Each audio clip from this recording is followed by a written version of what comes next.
In a previous video, I compared the damage profiles of big heavy weapons in D&D. TLDR, the 2d6 Greatsword and Maul are better for reliable, middle-of-the-road damage, but the D12 Great Axe is better for taking big swings.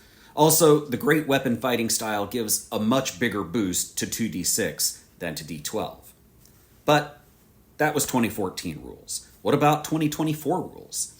I'm going to ignore weapon mastery here because its effects are very situational, depending on number of enemies, presence of allies, closeness of the fight, and so on.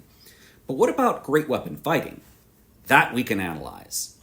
2014 GWF lets you re-roll all 1s and 2s on your damage dice, but 2024 GWF just turns all 1s and 2s into 3s. How does that change things? Well, it still gives a bigger boost to 2d6 than d12, but with 2024 rules, the comparison is even more stark. Look here. For the Great Axe, GWF shifts all the weight of 1 and 2 onto the 3, and everything else stays the same.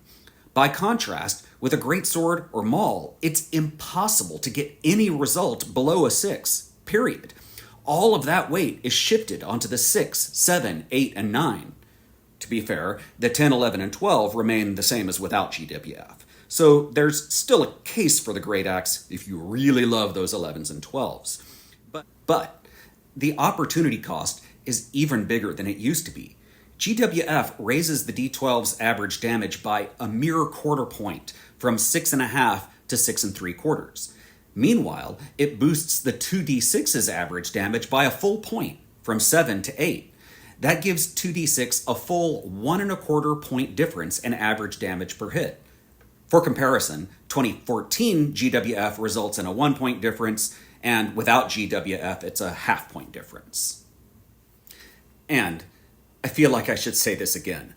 Under the new rules, GWF means 2d6 will never do less than 6 damage. After all that, if you're a great weapon fighter and still using a Great Axe, I'm legally required to ask you to cease and desist. I mean, 2d6.